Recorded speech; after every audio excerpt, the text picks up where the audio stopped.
Toi qui es assis là, tu es où?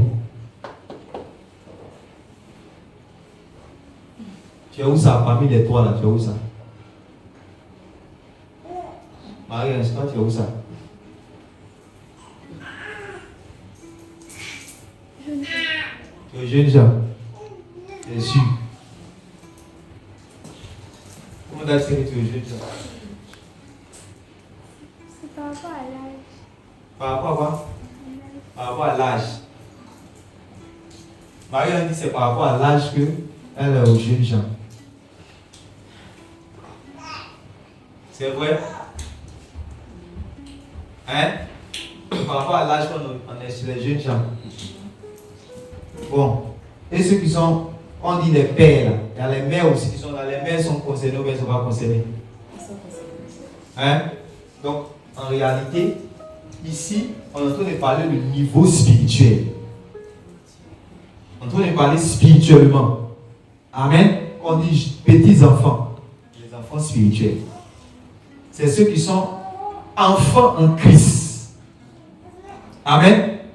Ici, c'est ceux qui sont en train de grandir en Christ. Qui sont en train de parvenir à maturité. Et ici, c'est ceux qui sont devenus adultes. Est-ce que tu comprends? Adulte en Christ. Ça veut dire que, regardez Timothée, quand vous prenez Actes des Apôtres, il était déjà disciple du Seigneur. Il était à Lystre. L'apôtre Paul l'a vu, l'apôtre Paul a commencé à marcher avec lui. Amen. Dans la suite des temps, comme on lit dans 2 Timothée, comme on lisait dans 2 Timothée, 1 Timothée, le chapitre 3, on voit l'apôtre qui dit à Timothée que personne ne méprise ta quoi? Ta jeunesse. Il dit que toi, je t'ai envoyé pour que tu puisses aller établir. Donc, Timothée devait aller établir des qui? Des anciens dans les églises. Et c'est Timothée qui devait juger pour voir si ces gens-là remplissaient les conditions que l'apôtre avait données. Et Timothée allait prier pour eux. Donc, Timothée était dans un niveau spirituel élevé par rapport à ceux réellement qui va conduire. Est-ce que vous comprenez ça? Mais Timothée était quoi? Un jeune. Mais Timothée était un jeune, mais il avait la carrure de quoi? De père. Est-ce que quelqu'un comprend? Parole, si tu vois. Puisque Timothée devait parler aux vieillards. Mais quelqu'un peut être un vieillard, mais il a un niveau spirituel où ça? Enfant. Quelqu'un peut avoir 20 ans dans l'église, mais il a un niveau spirituel enfant. 10 ans dans l'église, niveau spirituel enfant.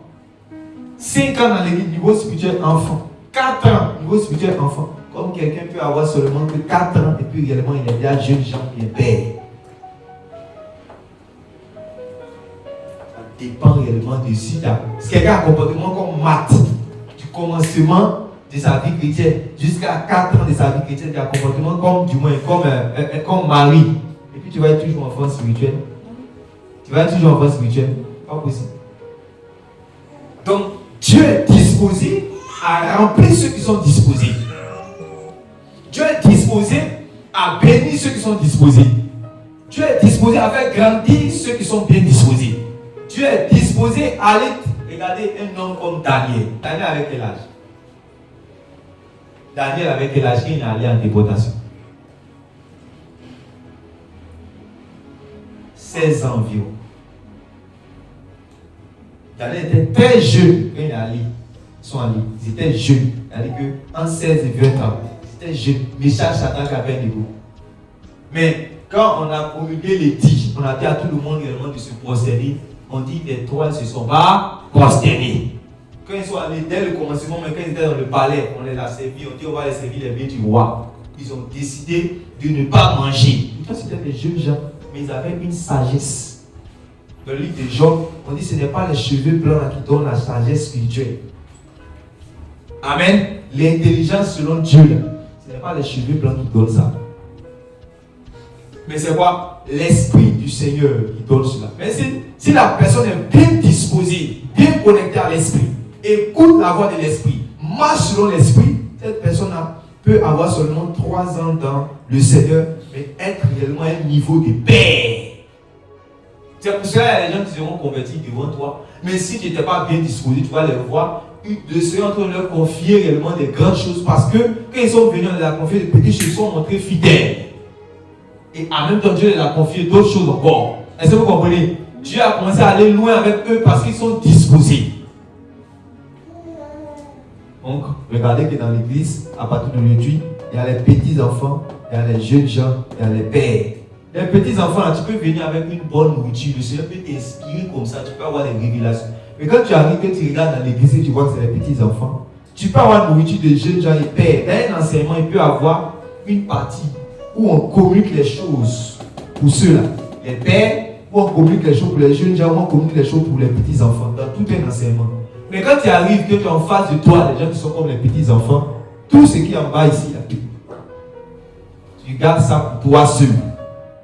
Aujourd'hui, tu vas avoir les gens qui seront capables de supporter ça, tu vas les donner. Car si tu donnes ce que tu dois donner aux jeunes gens et aux pères, tu donnes ça aux petits enfants, tu vas faire quoi?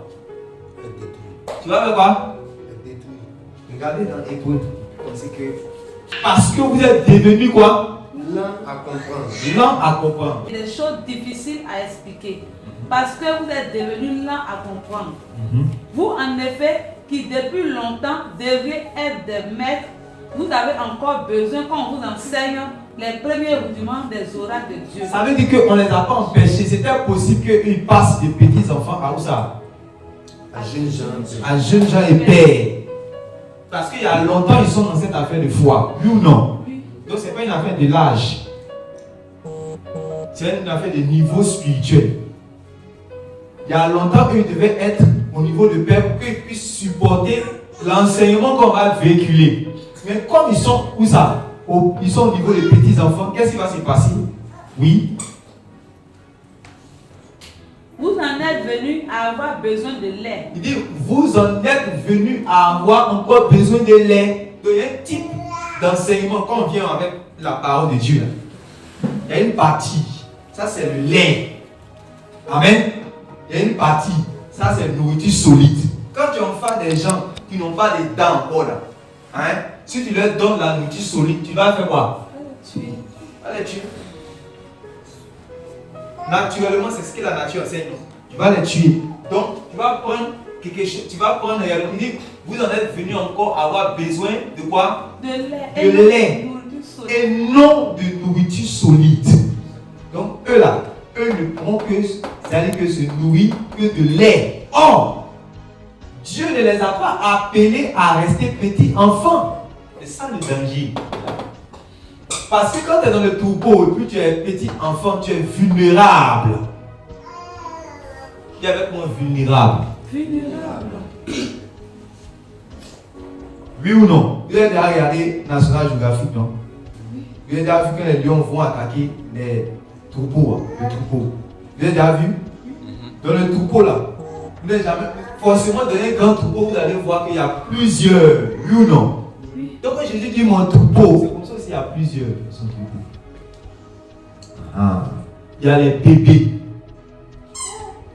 Les bébés. Il y a ceux qui sont adultes, mais qui sont blessés. Est-ce que vous comprenez? Il y a d'autres qui peuvent être des adultes, mais qui ont un pied cassé quelque part, qui sont touchés, qui sont blessés quelque part. Eux aussi sont vulnérables. Et il y a ceux qui sont robustes, ceux qui sont jeunes gens, ceux qui sont des pères. Eux, mais souvent, quand même Lion les voit là même, Lion fait comme s'il ne les a pas vus. Pourtant, c'est pas un carnivore. Hein. Ce n'est même pas un carnivore, un baou. Il mange de l'herbe. Il mange de l'herbe. Mais quand le lion voit ce buffle là, parce qu'il est robuste, Lion le laisse. Est-ce que tu veux comprendre? C'est un rapport avec ce que tu vas manger. Quand tu vas manger, tu vas avoir un certain statut. Une certaine statue. Tu vas avoir une certaine statue. Amen. Quand tu vas avoir cette statue-là, tu vas voir que l'ennemi même, il aura peur. Donc, c'est un troupeau, on regarde, il y a plusieurs catégories. Donc, toi, aujourd'hui, tu es assis. Toi, aujourd'hui, tu entends. Tu es petit enfant dans l'église, tu es jeune gens, mais tu es père. Or, il faut que tu puisses arriver à être réellement père. Donc, vous avez dit, la preuve, on a pris 2 ans pour prêcher à l'église d'Éphèse, faire des disciples. Pas ça. 2 ans ou bien 3 ans environ. Amen. À l'école de Tyrannis, il a fait 2 ans avec eux. Et il avait commencé avec 12 personnes, n'est-ce pas? Quand vous lisez dans Actes chapitre 20, quand il se trouve à Milet, il envoie quelqu'un aller appeler qui? Les anciens des frères. Les anciens. En 2 ans, ils sont 2 ans, 3 ans, ils sont devenus quoi? Anciens. 3 années ont suffi pour que les gens puissent passer de quoi?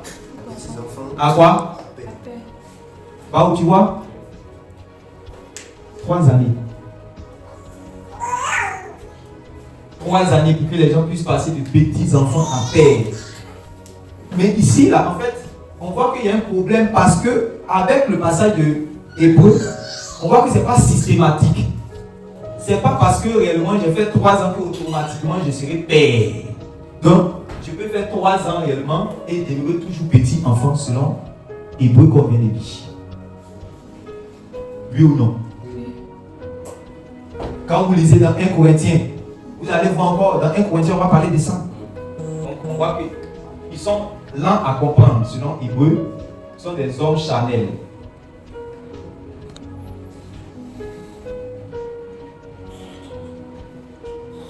Oui.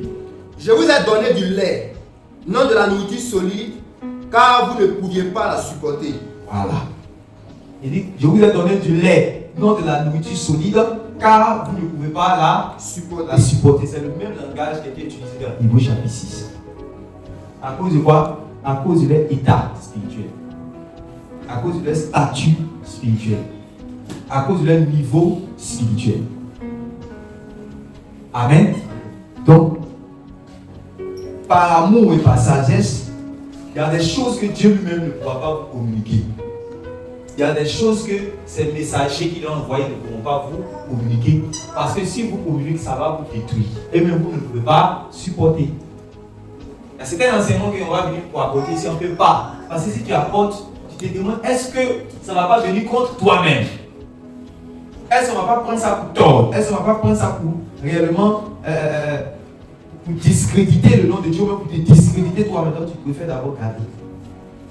Même le Seigneur Jésus lui-même, regardez à ses disciples. Qu'est-ce qui s'est passé? Il y a des choses qu'il disait à certaines personnes. Ce que vous venez de voir, hein, gardez ça pour vous-même, ne dites à personne. Quand il y avait dans Matthieu chapitre 17, là, ils sont allés sur la montagne de la transfiguration, où le Seigneur a vu la transfiguration. Quand ils descendaient, après cette expérience, le Seigneur avait dit Pierre, Jacques et Jean, il a dit de ne raconter à personne ce qui venait de se passer. Amen. Amen. Parce que les autres n'avaient pas. Regardez, quand les gens ont vu, quand ils étaient sur la barque, ils ont vu une lumière derrière eux. Ils ont dit Jésus était quoi? Un fantôme. Jésus est un fantôme. Jésus est un fantôme.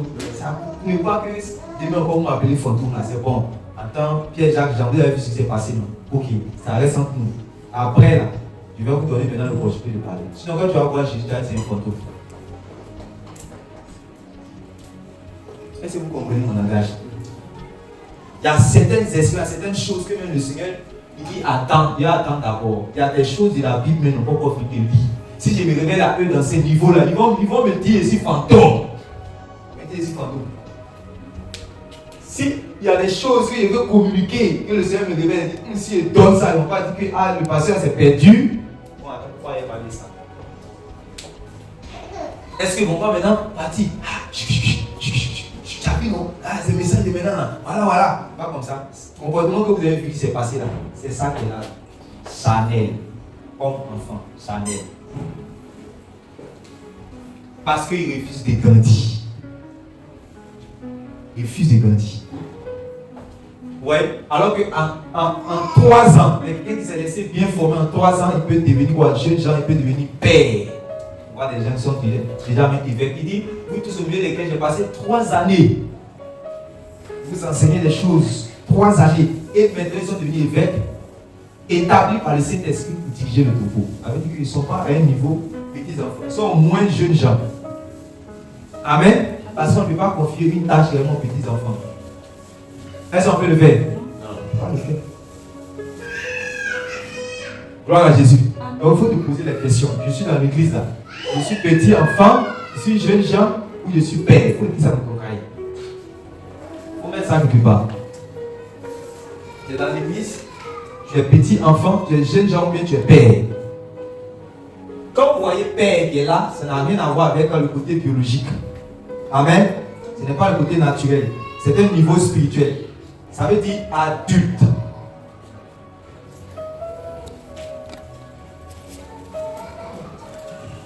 Ça veut dire adulte et ça veut dire parfait.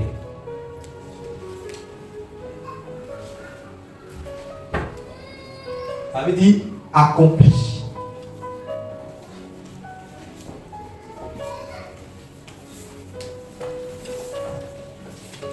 Père, ici, là. Ça veut dire adulte, ça veut dire accompli. Ouais.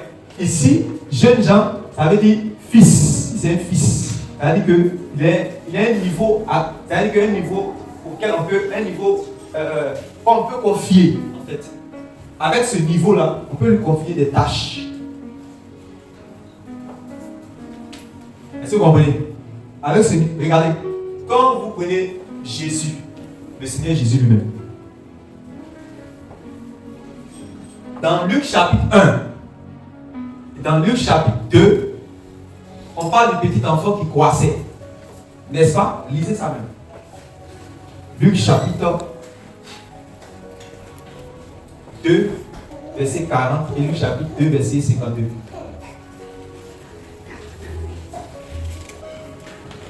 Luc 2, 40. Or, l'enfant croissait et se fortifiait. Donc, on parle de qui?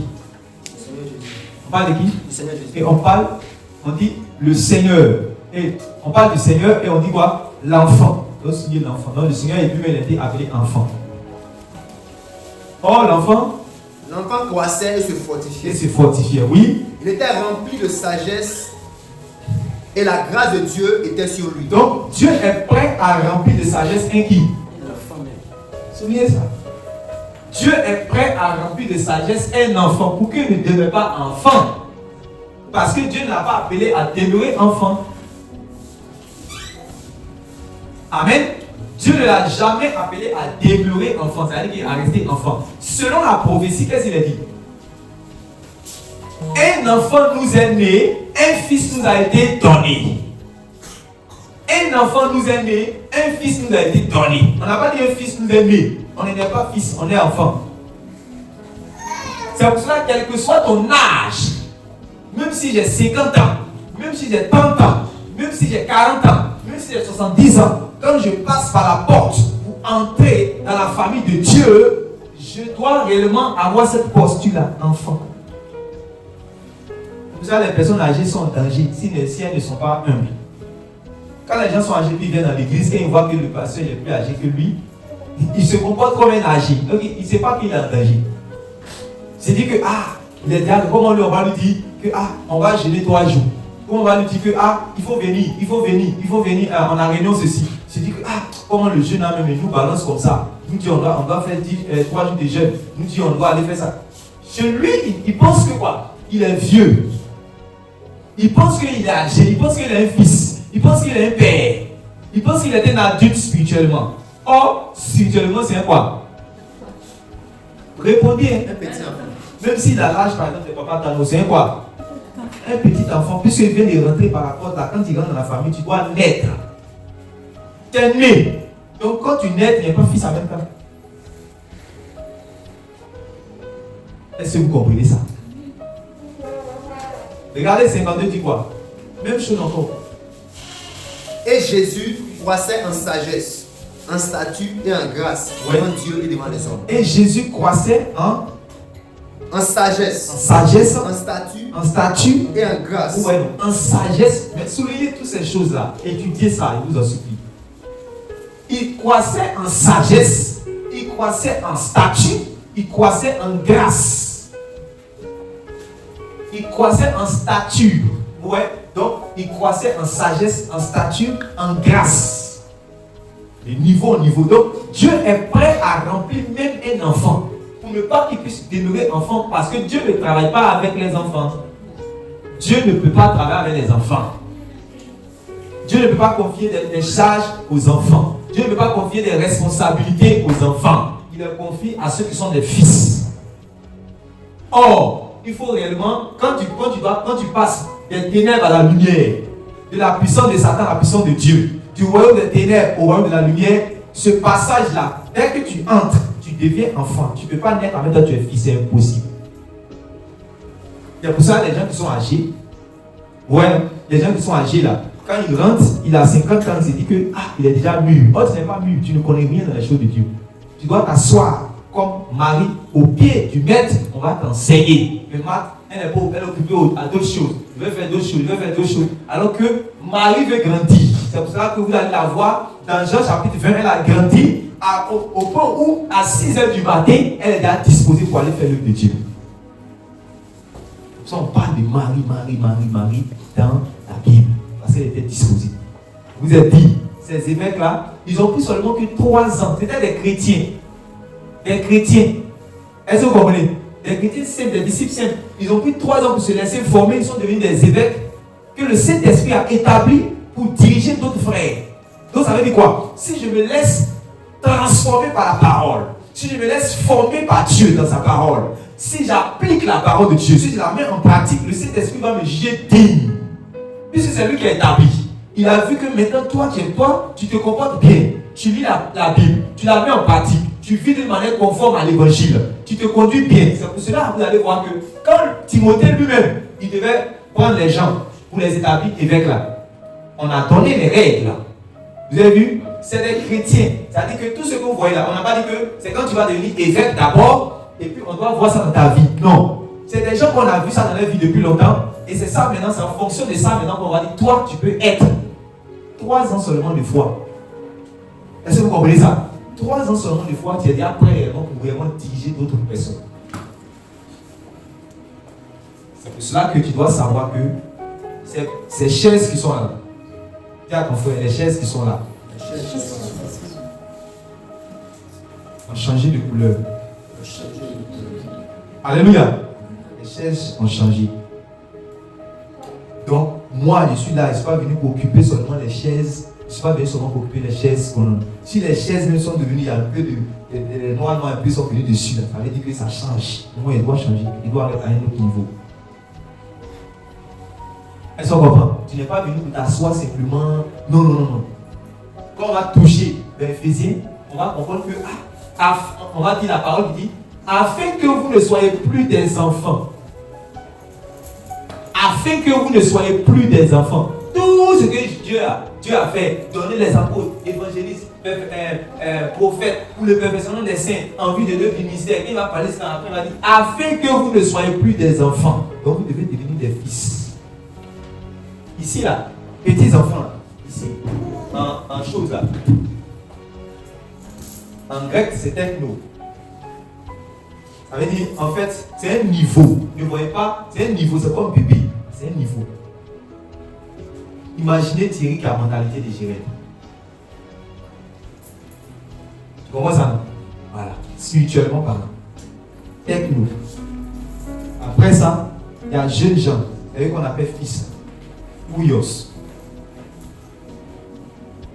Est-ce que vous comprenez? Techno, Ouyos, c'est eux qu'on appelle fils.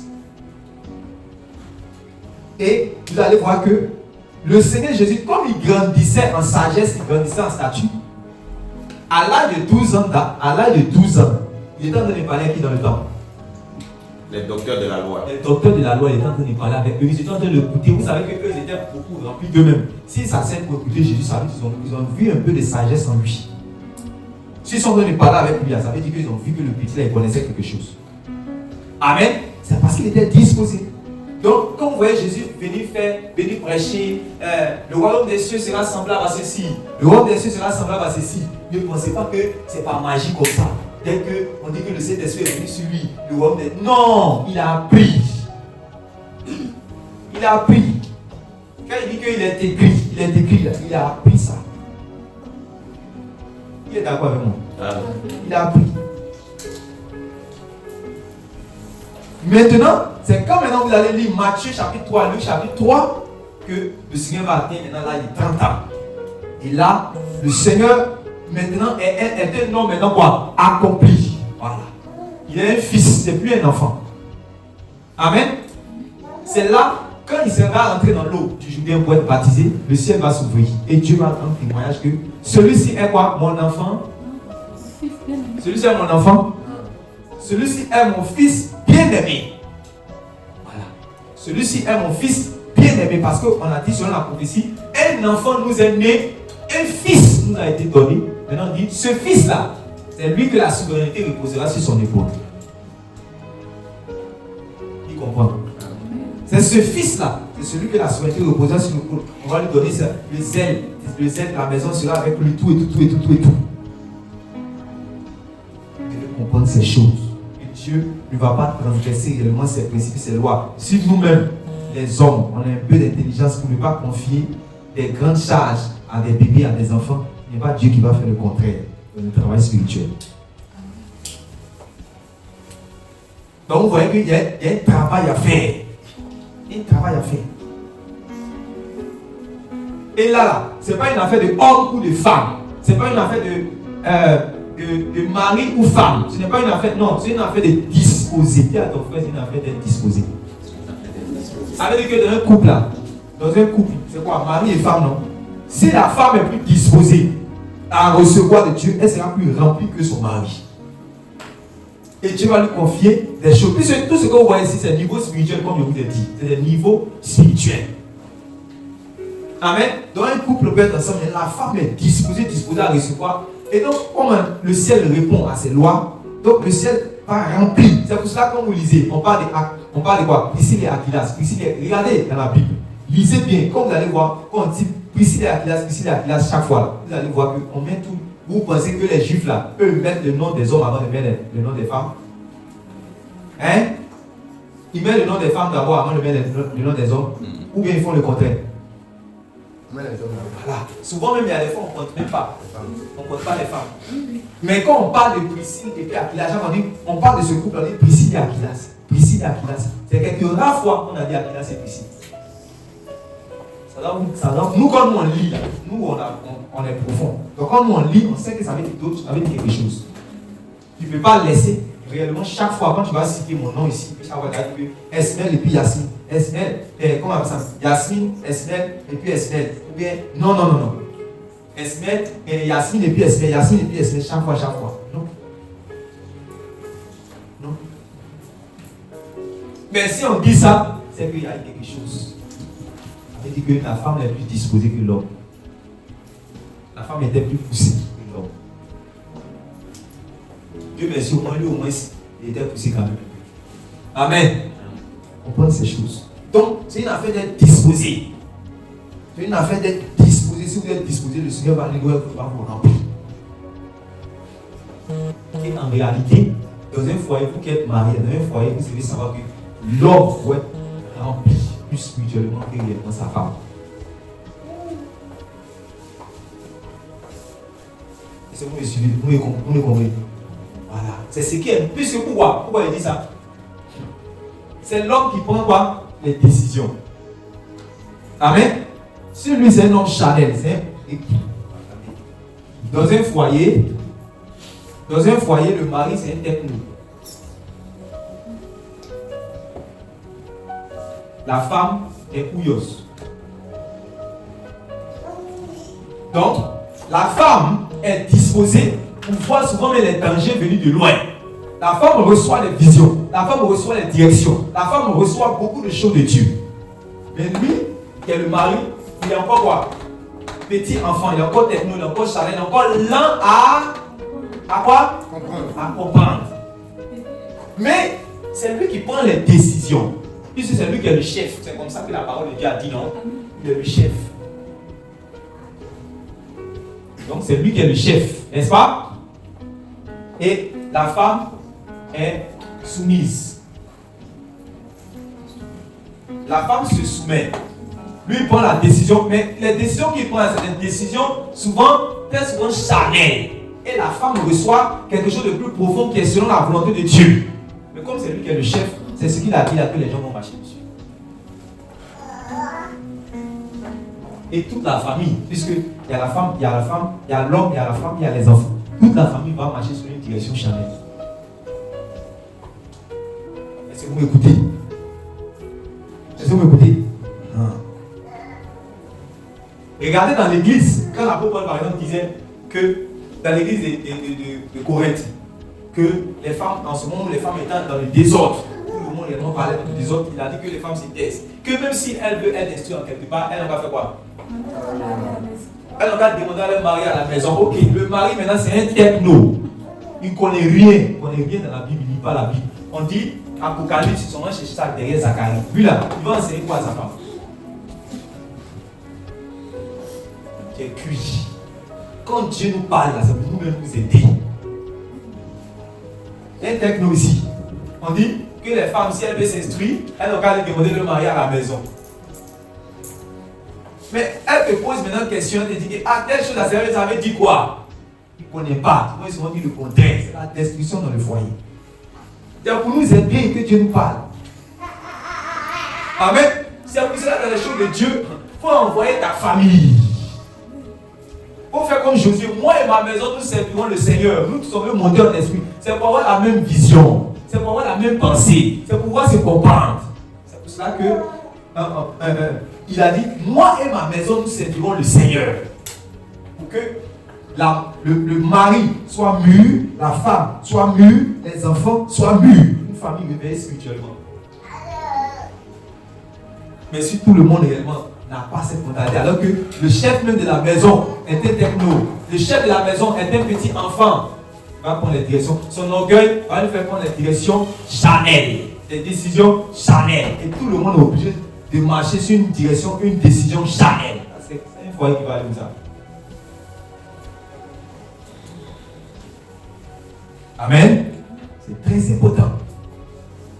Ce que Dieu veut, c'est qu'en réalité, celui qui l'a établi en tant que chef, il puisse avoir une mentalité comme ça. Une mentalité de couillos. Amen. Un homme adulte. Il peut être adulte physiquement et puis être un enfant spirituellement. C'est bon? Le danger, c'est quoi encore? Galates chapitre 1.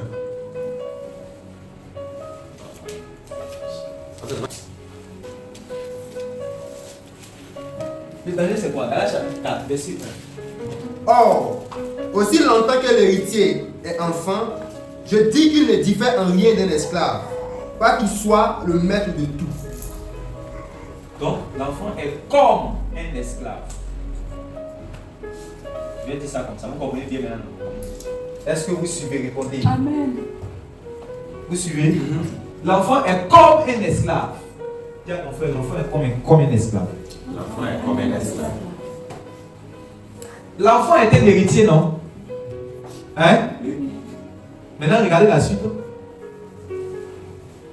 Mais il est sous des tuteurs et des administrateurs jusqu'au temps marqué par le Père.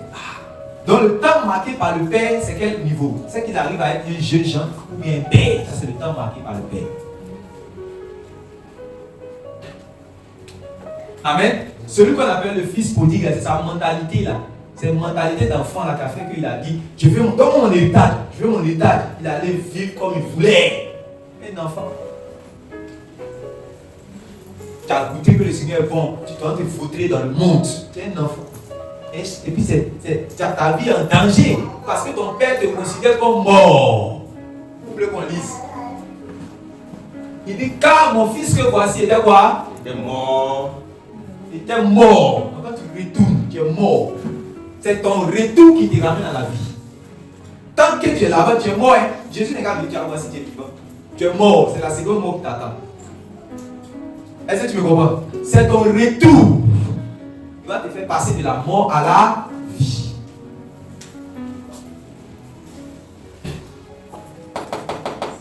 Tant que l'héritier demeure Un enfant.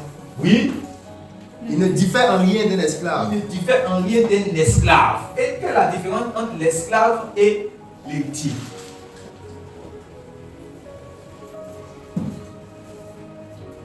Dans une maison, l'enfant et l'esclave sont deux types de serviteurs. Je vais dire comme ça. le fils et l'esclave, les deux servent le père. Ils sont serviteurs du père.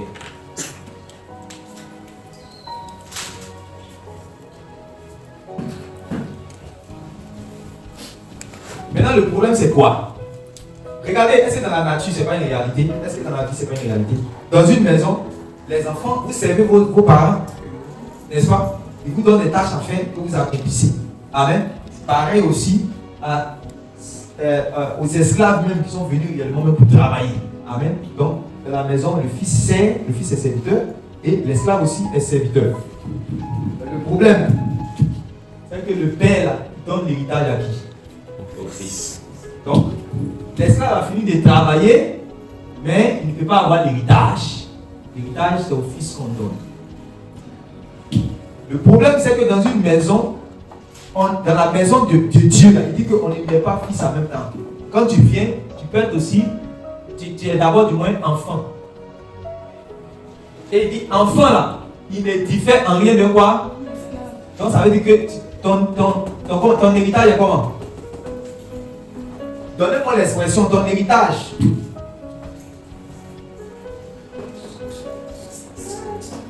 Ton héritage est comment? Quand tu es un enfant, ton héritage est comment? C'est quoi un héritier? Est-ce que vous êtes avec moi ici? Un héritier, c'est qui? C'est quelqu'un qui est censé recevoir un héritage. Est-ce que vous comprenez la définition? Un héritier, c'est celui qui doit hériter. Donc, quand tu es enfant ici, là, on ne te convient pas. Tu es un héritier. Mais ça ne veut pas dire que tu as déjà l'héritage là. Est-ce que vous suivez ici? Maintenant, Dieu vous a promis quoi comme héritage? La vie éternelle. Donc ça veut dire que normalement tu es né pour avoir ça. Mais c'est dans ta poche. Non. Il dit, si tu demeures comme ça, tu ne diffères en rien d'un esclave. Or, regardez, Jean chapitre 8, prenons ça, vous allez voir la loi qui montre que si tu es un enfant, ton héritage réellement c'est en danger.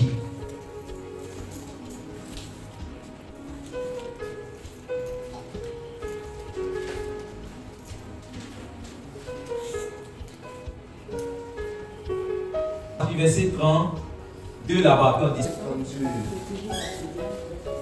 16. verset 16. Ézéchiel chapitre 46, verset 16. Lisez à partir du verset 16, oui. Ainsi parle le Seigneur. Écoutez, c'est un principe. Ici, il a dit quoi? Ainsi parle le Seigneur. Le Seigneur. Donc ici, ce n'est pas une réflexion d'un homme. Amen. Ce n'est pas une réflexion d'un homme, ce n'est pas un passage comme les proverbes ou un constat. Voilà, c'est pas ça. C'est un principe spirituel qui va être réellement dévoilé. Alléluia. Oui.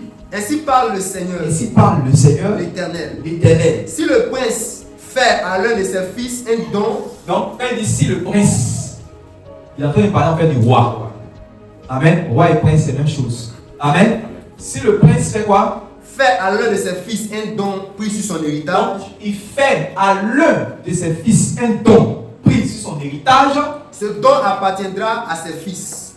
Ce don-là, ça va appartenir à ses fils. À ses fils. Oui. Ce sera leur propriété comme héritage. Ce sera leur propriété comme héritage. Oui.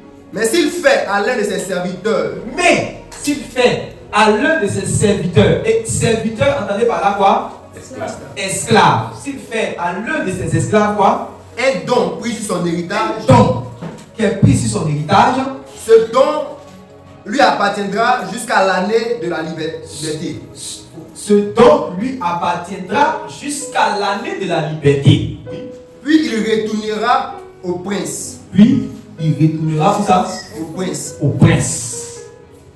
Ses fils seuls posséderont ce qu'il leur donnera de son héritage. Ses fils seuls posséderont ce qu'il leur donnera en héritage. Ce qu'il leur donnera en héritage. C'est fini, non?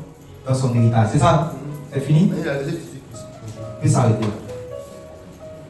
Qu'est-ce que vous comprenez par là? C'est ce qu'on vient d'établir. Vous avez vu que le Seigneur Jésus n'a pas inventé quelque chose. Quand il dit que Vous connaîtrez la vérité et la vérité vous affranchira. Amen. Il a dit quoi? L'esclave ne demeure pas toujours dans la maison. Mais le fils, il a pris ça où? Des prophètes. Pas importe, il sort ça d'où? Vous-même, il sort ça d'où? Il dit, et puis il parle à ceux qui sont censés comprendre ce qu'il est en train de dire. S'il leur dit ça, c'est parce qu'ils ont déjà entendu ça quelque part. Maintenant, qu'est-ce qu'on a compris dans le passage d'Ézéchiel? On dit le roi a son héritage. Quand il donne cela, il donne ça à qui? Relis une deuxième fois. Ainsi parle le Seigneur l'Éternel. Oui. Si le prince fait à l'un de ses fils un don pris sur son héritage, oui, ce don appartiendra à ses fils. Oui. Ce sera leur propriété comme héritage. Oui. Mais s'il fait à l'un de ses serviteurs un don pris sur son héritage. Donc, quand on dit serviteur, vous voyez, esclave. Oui. Un don pris sur son héritage, ce don lui appartiendra jusqu'à l'année de la liberté. Oui. Puis il retournera au prince. Ses fils seuls posséderont ce qu'il leur donnera de son héritage. C'est sans dire le fils qui demeure. C'est ça qu'on parle. Maintenant, ce que nous devons comprendre par là, c'est quoi? Actuellement, nous sommes dans l'année de la grâce. N'est-ce pas? Amen.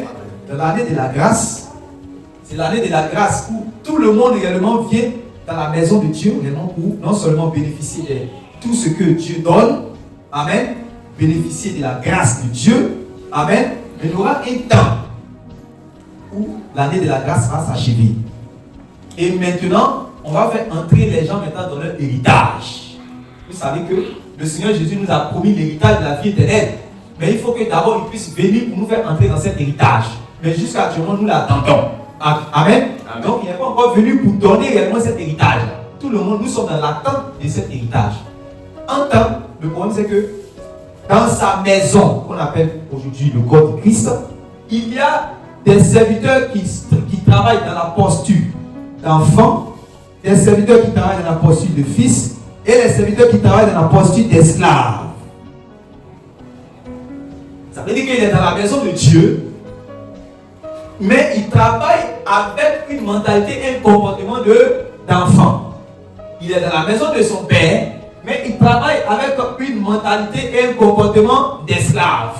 Et encore, il est dans la maison de son père, mais il travaille avec le comportement et la mentalité de fils. Maintenant, on dit dans le principe, c'est que c'est le fils là, c'est à lui que va revenir quoi? La propriété. Mais l'esclave, il va finir de servir. Il va finir de bénéficier de certains privilèges. C'est pour ça que dans la maison de Dieu, il peut faire aussi des songes, comme tous les autres. Amen. Souvent, il impose des mains aux gens, les gens guérissent. Souvent, quand on dit à Agapé, lui aussi, il mange. Amen. Souvent, si on dit on est en train de chanter Alléluia, Amen, il chante aussi, il danse. Alléluia. Puisqu'on ne rejette pas ceux qui viennent réellement au Seigneur. Le Seigneur dit, il ne rejette pas ceux qui viennent à lui. Tout le monde venait. Quand vous lisez la parabole des noces, ils sont allés chercher dans les carrefours là. Quand ils sont allés chercher les gens, on dit les gens bons et les gens mauvais. Est-ce que vous avez compris ce que le Seigneur a dit? Il dit, il allait ramasser les gens bons et les gens mauvais. Donc parce que toutes les paraboles c'est la même chose. La parabole du filet, on a jeté le filet dans la mer. Ça a pris toute espèce de poisson. Donc tout le monde peut venir réellement de la maison de Dieu. Mais c'est à chacun d'avoir l'intelligence pour changer de posture dans son service. Est-ce que vous me comprenez? Maintenant, dans ce que nous sommes en train de voir, c'est que quoi? Dans Galates chapitre 4, verset 1, quelqu'un peut ne même pas être esclave. C'est un enfant. Mais le problème, c'est que l'enfant, là, quoi qu'il soit héritier, il ne diffère aussi en rien d'un esclave. Il y a une profondeur qui est encore. C'est-à-dire que je suis né de nouveau. C'est pour ça que vous avez dit, naître de nouveau, c'est une bonne chose. Avoir expérimenté le baptême de la régénération, c'est une bonne chose. Mais ce n'est pas toute la vie chrétienne. Il y a d'autres choses encore. Alléluia. Être sorti de l'Égypte, c'est une bonne chose. Mais il y a Canaan qui t'attend. Avoir franchi réellement le Jourdain, avoir vu les exploits et le fondement, le fondement de la muraille de Jéricho, c'est une bonne chose. Mais il faut aller posséder ta terre. Il ne faut pas dire que c'est bon. Non, il faut aller déposséder réellement les gigaziers, les les Cananéens, les Philistins, et puis maintenant posséder ton héritage. Mais si tu dis non, je suis déjà arrivé, non, tu ne peux pas être agréable au Seigneur, comme les chrétiens d'Éphèse n'étaient pas agréables au Seigneur, et puis il est venu, il a dit que je sais que tu as fait ceci, tu as fait cela, mais tu as oublié ton premier amour. Tu as oublié que lorsque tu entrais réellement à Canaan, quand tu as vu les exploits et le fondement de Jéricho, tu étais zélé. En vrai, c'était un moment où tu as commencé à refroidir. Sache que ça là, devant moi, c'est comme un péché. Je vous ai dit, s'il a reproché ça à l'église d'Éphèse, ça veut dire qu'en réalité, ça, ils n'étaient pas agréables au Seigneur à cause de ça. Il y a des gens qui n'étaient ni quoi, ni chaud, ni quoi, ni froid. Jésus a dit, c'est pas mieux en même temps d'être quoi.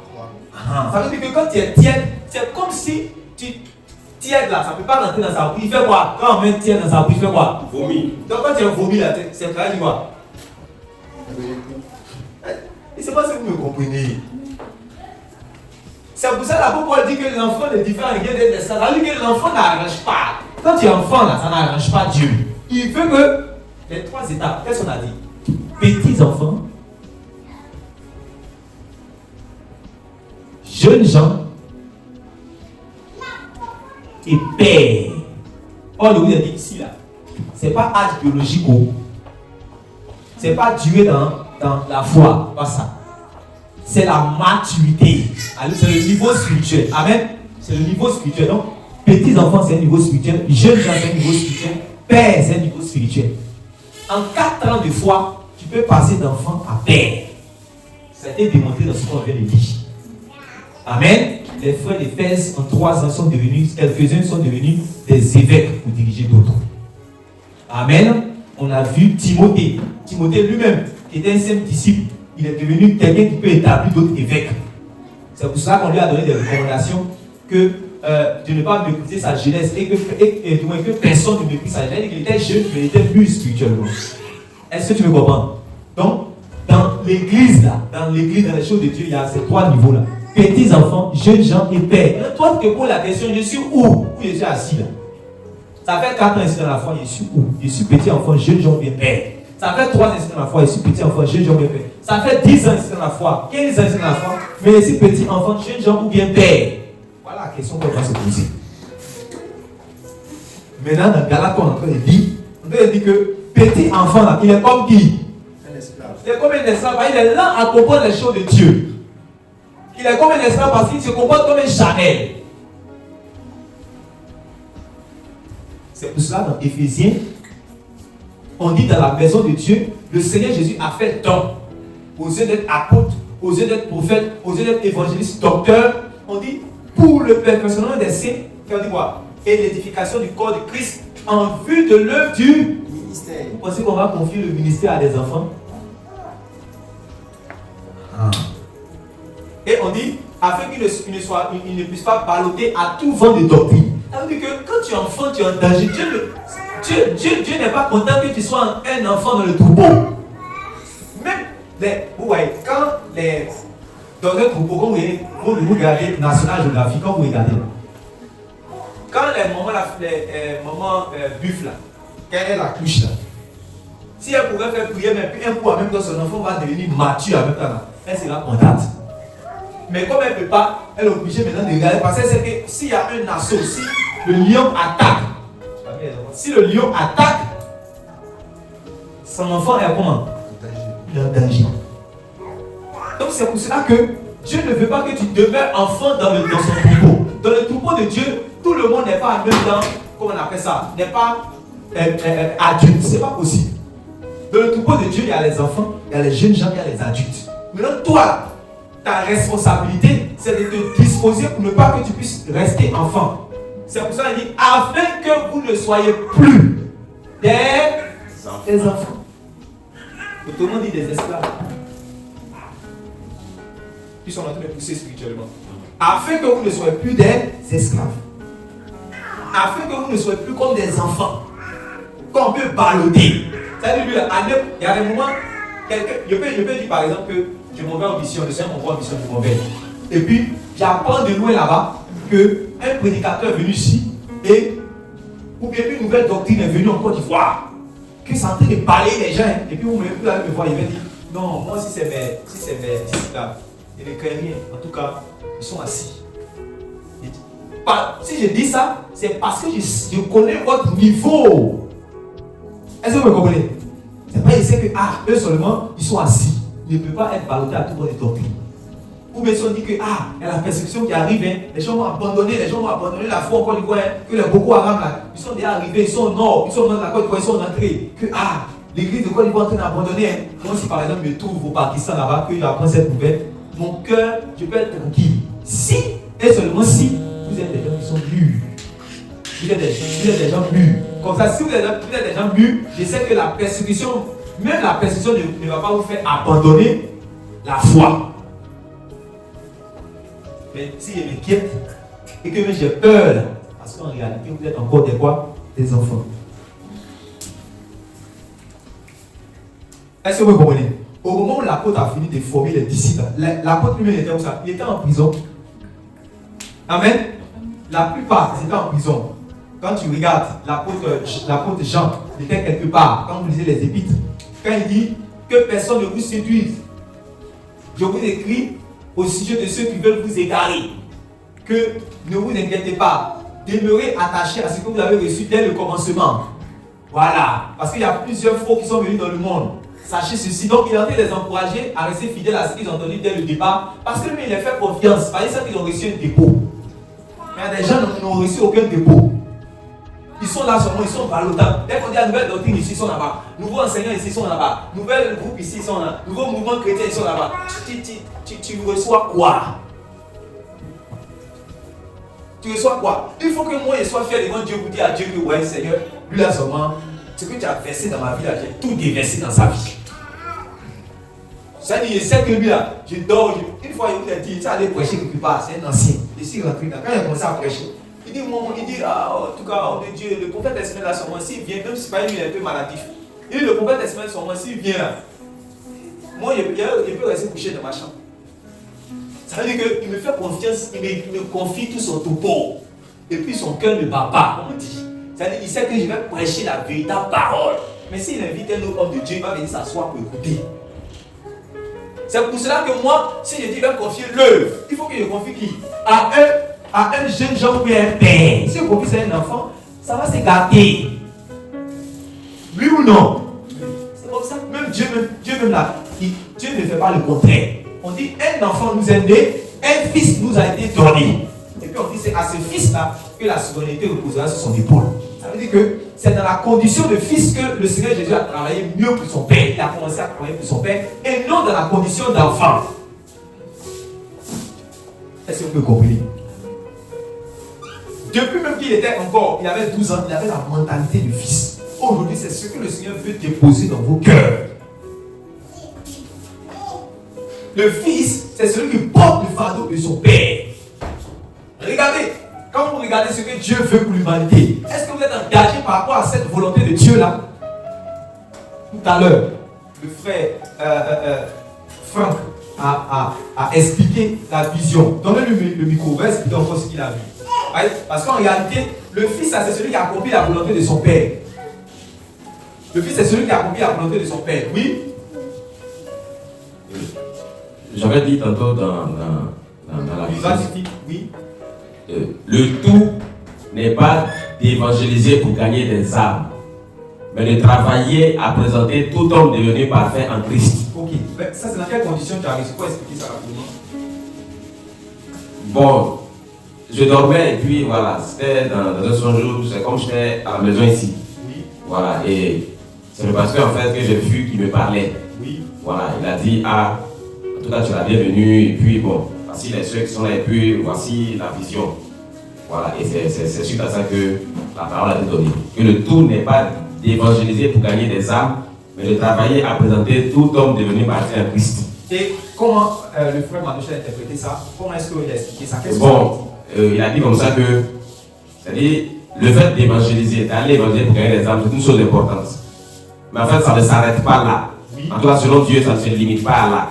Que ces âmes qu'on va évangéliser, qu'on va gagner là, par la grâce du Seigneur, l'objectif final pour Dieu, c'est de travailler vraiment à la partie de sorte à ce que ces personnes-là deviennent des hommes parfaits en Christ. Amen. Dis avec mon objectif final. objectif final. Est-ce que vous comprenez? Donc ça veut dire que c'est sur ça qu'on te fait quoi? On doit travailler. Non.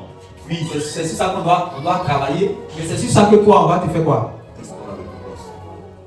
Ça veut dire ça que tu vas récompenser. Est-ce que vous voyez ça? Amen. Voilà. Ça veut dire que c'est ça que Dieu nous a confié. Si tu es avec nous, il faut savoir que le but là, c'est pas seulement d'aller évangéliser. Amen. Parce que là, tout ce qu'on vient d'expliquer ici là, si tu penses que le but seulement c'est d'aller évangéliser, c'est que tu n'as pas bien compris le but de Dieu. Puisque celui qu'on va évangéliser, quand il passe des ténèbres à la lumière, de la puissance de Satan à Dieu, du royaume des ténèbres au royaume de Dieu, quand il rentre dans la famille là, il est quoi? Il est fils ou bien il est enfant? Mais est-ce que est-ce que c'est ce que Dieu veut? Non. Dieu veut qu'il ne soit plus un enfant. Donc le travail continue. Et le travail devient rude au fur et à mesure que ça continue. Donc, si tu penses que, c'est comme on dit, et le Seigneur Jésus ajoutait à l'église ceux qui étaient sauvés. Pourquoi il les ajoute à l'église? Parce que c'est à l'église qu'il a fait don aux yeux d'être apôtres, prophètes, pour qu'ils puissent enseigner ceux qui viennent entrer. Pour que ceux qui viennent entrer ne puissent pas rester toujours au même niveau. Pas laisser des enfants dans un monde hostile, il faut les détruire. Il faut les détruire. Amen. Il dit, je vous envoie quoi? Comme quoi? Comme des agneaux au milieu des loups. Donc il y a des loups. Mais nous sommes des agneaux, donc il faut que réellement on puisse être bien bâti, bien. Il faut qu'on puisse passer des enfants à jeunes gens, vite. C'est clair? C'est clair? Amen. Donc il ne faudra pas que vous oubliez réellement le passage là qu'on a lu dans Ézéchiel chapitre 47, verset 16 à 17. Amen. Jean chapitre 8 là maintenant. Ça vient pour compléter le passage.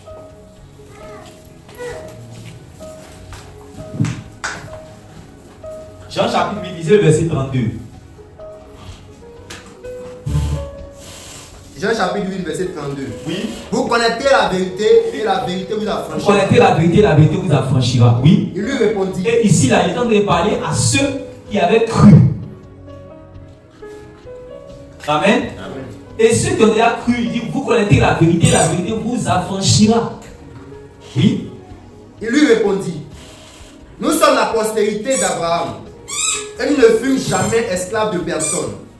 Comment dis-tu, vous deviendrez libres? Oui, continue. En vérité, je vous le dis, leur répliqua Jésus. Quiconque se livre au péché est esclave du péché. Or, l'esclave ne demeure pas toujours dans la maison. Le Fils y demeure toujours.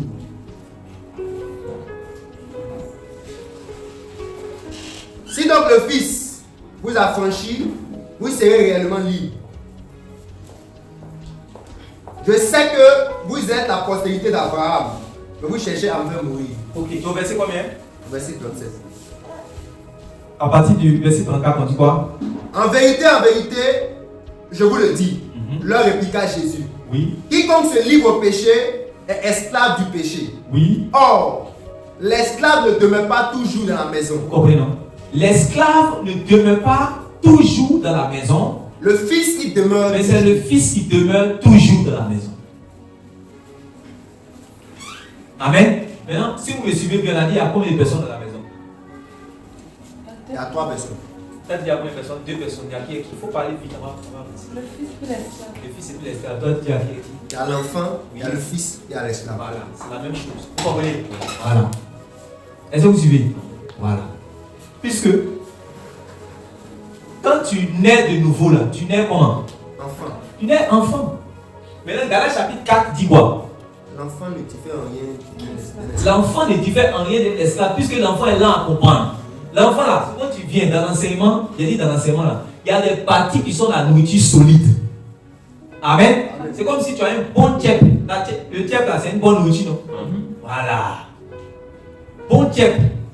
Mais tu as en face de toi quoi? Un enfant. Un bébé, comme la fille de M. Baou.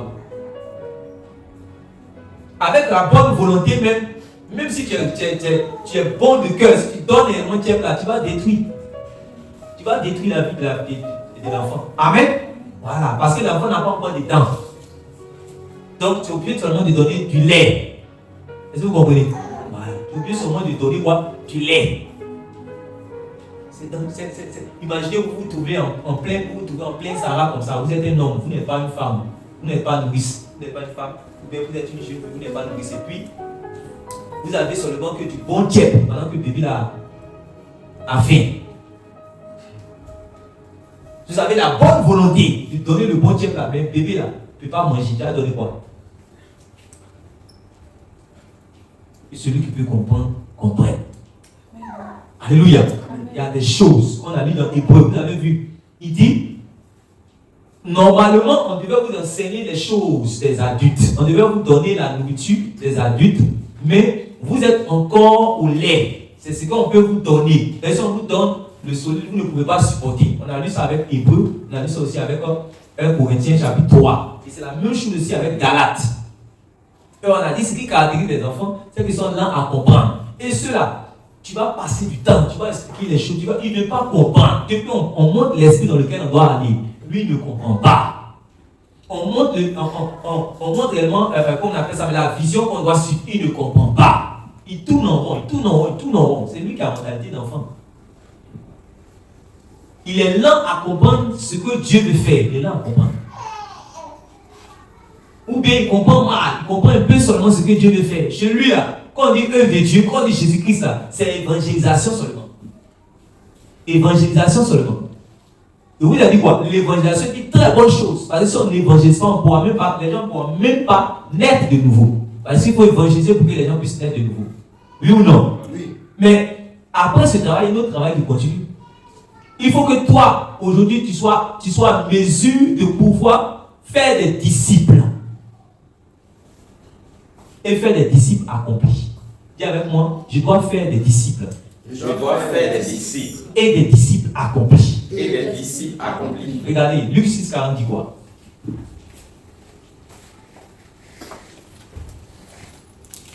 Un père, un jeune Jean, c'est celui qui est arrivé à un niveau où il a emmené non seulement quelqu'un dans la foi, c'est-à-dire que quelqu'un est passé de la mort à la vie. Il a amené à la foi, mais aussi il a fait de cette personne-là un disciple pour le Seigneur. Quand le Seigneur Jésus dit dans Matthieu chapitre 28, il dit à ses apôtres que allez par tout le monde et faites de toutes les nations les disciples, les baptisant au nom du Père, du Fils et du Saint-Esprit. Et quoi? Apprenez-leur. Il dit et enseignez-leur à observer tout ce que je vous ai prescrit. Donc, regardez maintenant le verset dans Luc 6, verset 40, qui quoi? Luc 6, verset 40. Oui. Le disciple n'est pas plus que le maître. Il dit, le disciple n'est pas plus que le maître. La dernière partie nous intéresse, oui. Mais tout disciple accompli sera comme son maître. Il dit, mais tout disciple accompli sera comme son maître. Quand vous lisez ça, vous savez ce que ça veut dire? Ça veut dire que le Seigneur veut que les disciples là soient comment? Voilà. Oh, c'est ça qu'on appelle père. C'est ça qui est là. Quand on dit père ici, le sens profond qui est là, de père ici, c'est quoi? Accompli. Accompli. Voilà. Quand tu es jeune Jean, tu commences à être accompli. Tu as le niveau d'accomplissement. Accompli. Quand tu es jeune Jean ici. Mais quand tu es ici, tu n'es pas accompli. Quand tu es petit enfant, tu n'es pas accompli. Donc, à partir de jeune Jean, tu es adulte. Adulte. Tu as commencé, tu connais les choses des adultes. À partir de père, là, tu maîtrises. Tu maîtrises les choses des adultes. C'est pour ça qu'on dit tout disciple accompli sera comme son maître. Donc il est comme un maître. Donc ici, père, ça veut dire maître. Maître.